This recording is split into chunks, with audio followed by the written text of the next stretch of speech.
મીઠી મધુરી વાત ભાગ 125 તારીખ 28/4/2026 વચનામૃત ચાલે છે મધ્યનું 48 બંધુ સહજાનંદ. કાલે આપણે જોયું આવો અવસર આવ્યો છે તેને પામીને ભગવાન વિના બીજા પદાર્થનું ચિંતન મૂકીને એક ભગવાનના સ્વરૂપનું ચિંતન કરવું સ્પષ્ટ આજ્ઞા છે. સ્પષ્ટ આજ્ઞા છે. જો આગલી વાતમાં આવ્યું કે ભગવાન વિના બીજા પદાર્થનું ચિંતન કરતે થકે દેહ પડશે તેને કોટી કલ્પે દુઃખનો અંત આવતો નથી. વિચાર કરો. આ વાત એવી છે ભર શિયાળામાં પરસેવે રેપઝેપ થઈ જાય ને એવી વાત છે. આ ભર શિયાળામાં ઉનાળામાં થઈ જાય. ભગવાન વિના બીજા પદાર્થનું ચિંતન કરતે થકે દેહ પડશે તેને કોટી કલ્પે દુઃખનો અંત આવતો નથી. બોલો. પછી મહારાજ કહે છે માટે, હવે શું કીધું? માટે આવો અવસર આવ્યો છે. અવસર આવ્યો રે કે તમને ભજવાનું, તનની ઉપાધિ રે કે સર્વે તજવાનું. અવસર આવ્યો છે. આ અવસર કરુણાનિધિ કરુણા બહુ કીધી મુક્તાનંદ કે મુક્તિ સુગમ કરી સીધી. અવસર, અવસર એટલે સારો સમય, એકદમ બેસ્ટ, સારામાં સારો સમય એને કહેવાય અવસર. તેને પામીને ભગવાન વિના બીજા પદાર્થનું ચિંતન મૂકીને, ભગવાન વિના બીજા બધા પદાર્થોનું ચિંતન મૂકીને એક ભગવાનના સ્વરૂપનું ચિંતન કરવું. એક ભગવાનના સ્વરૂપનું જ ચિંતન કરવું. બરાબર.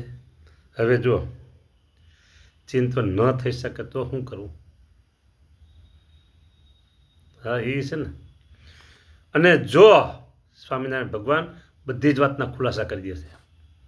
અને જો ભગવાનના સ્વરૂપનું ચિંતન થઈ ન શકે, ઓપ્શન ન થઈ શકે, તો પણ ધર્મ, જ્ઞાન, વૈરાગ્ય અને ભક્તિ તેણે યુક્ત એવા જે આ સાધુ, સ્વામિનારાયણ ભગવાન કહેશો, એવા જે આ સાધુ, હવે આ ઉપર છે ને કદાચ કોઈ વાંચતા હોય એમ કે આ સાધુ,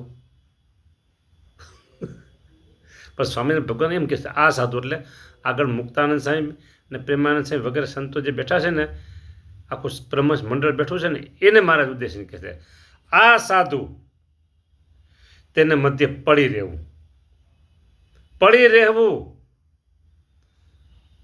જો સમજો, એક્ઝામ્પલ, અહીંથી તમે કોઈ બીજી જગ્યાએ ટ્રાન્સફર થયા, કોઈ બીજા મંદિરોમાં, કોઈ સંતો બીજા મંદિરોમાં ગયા, બરાબર, ત્યાં ગયા, નામ સાંભળ્યું સારું, ગયા,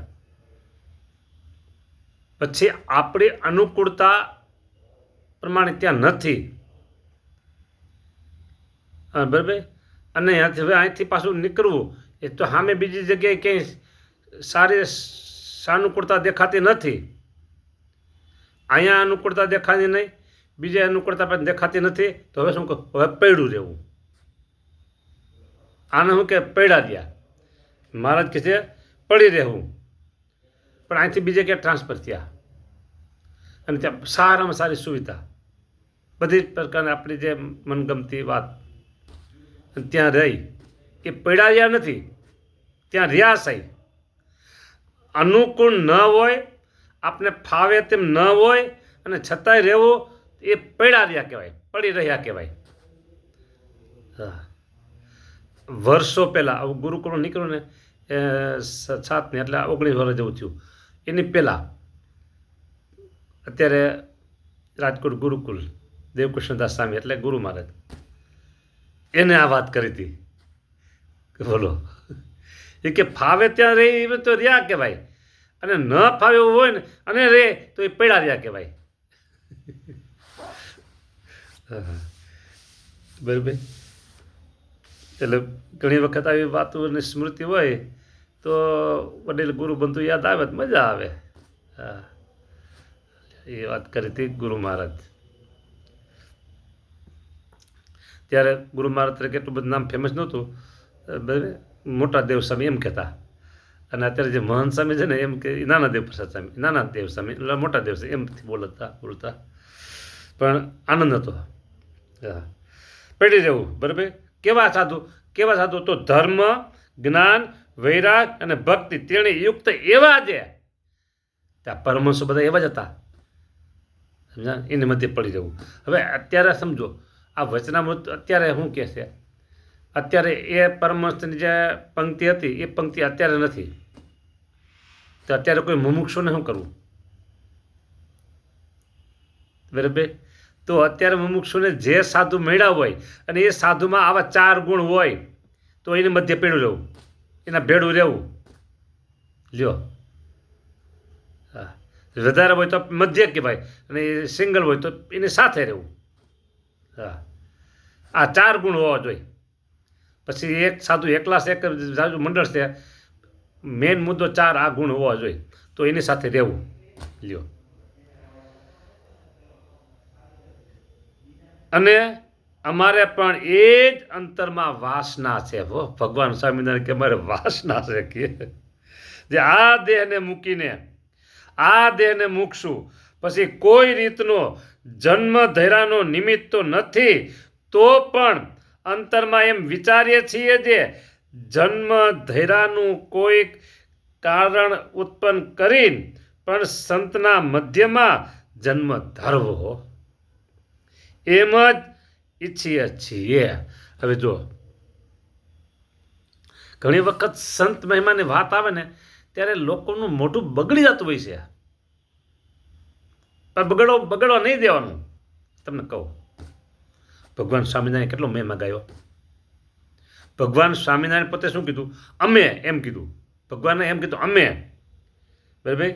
જન્મધેયનું કોઈ કારણ ઉત્પન્ન કરી પણ સંતના મધ્યમાં જન્મ ધરવો એમ જ ઈચ્છીએ છીએ. બોલો, આ દેહને મૂકશું પછી કોઈ રીતનો જન્મધેયનું નિમિત્ત નથી, તો પણ અંતરમાં એમ વિચારીએ છીએ. જન્મધેયનું કોઈ નિમિત્ત નથી, છતાંય મહારાજ કે વિચારીએ છીએ.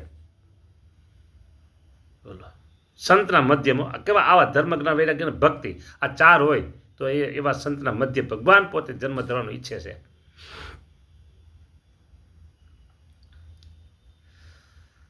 વાત બહુ જબરી છે, વાત બહુ જબરી છે. હા,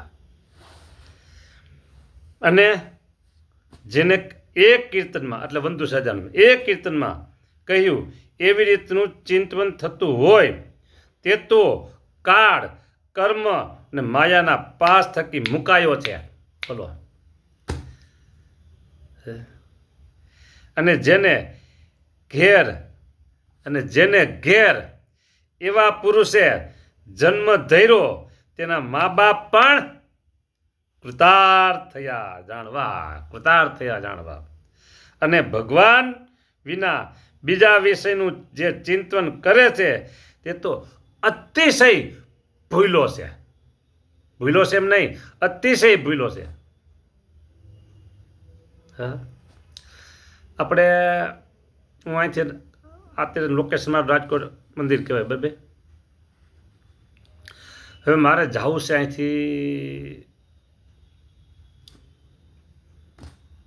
મોરબી,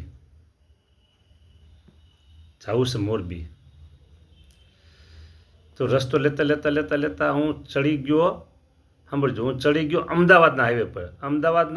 અમદાવાદ અને મોરબી બે આમ ફાટે છે બરાબર. તો મને ખબર નહોતી પણ હું ચડી ગયો અમદાવાદમાં. પછી આગળ જાઓ, રસ્તો તો ખોટો લેવાઈ ગયો ને આગળ જાઓ ત્યાં રિંગ રોડ આવે. રિંગ રોડ આવે ને અને ત્યાં પછી લખ્યું હોય મોરબી, જામનગર બધે લખ્યું હોય બરાબર, કંડલા લખ્યું હોય આમ રિંગ રોડમાં.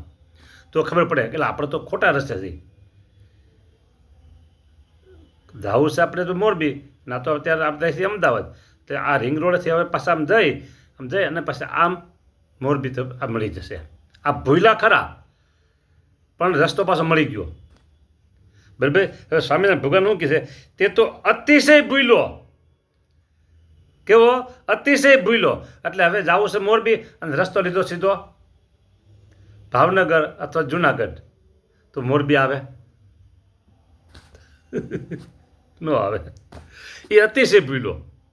એટલે અહીંયા એમ કહે છે કે એવા પુરુષે જન્મ ધર્યો જેને ઘેર એવા પુરુષે જન્મ ધર્યો તેના મા બાપ પણ કૃતાર્થ થયા જાણવા. અને ભગવાન વિના બીજા વિષયનું જે ચિંતન કરે છે તે તો અતિશય ભૂલો. લ્યો, ભગવાન વિના બીજા પદાર્થનું ચિંતન કરે છે, ભગવાન વિના બીજા વિષયનું ચિંતન કરે છે, તે અતિશય ભૂલો છે. અતિશય ભૂલો છે. બોલો, ભગવાન સ્વામિનારાયણ કેવી મીઠી મીઠી વાતો કરે છે. આ વાતો મુમુક્ષ માટે બહુ ઉપયોગી છે. એના માતા પિતાને શું કીધું, એમ જે ઘેર જન્મ થયો છે માતા પિતા કૃતાર્થ થયા જાણવા. બોલો, એના માતા પિતા કૃતાર્થ થઈ ગયા. હે ભગવાનની મૂર્તિનું ચિંતન કરતા હોય, હા હા હા, ભગવાન વિના બીજા કોઈ પદાર્થમાં આસક્તિ ન હોય બરાબર. રાત્રિ દિવસ એક સ્વામિનારાયણ ભગવાનની મૂર્તિ અને મૂર્તિ, બસ એનું ચિંતન, એનું ભજન, એનું રટણ.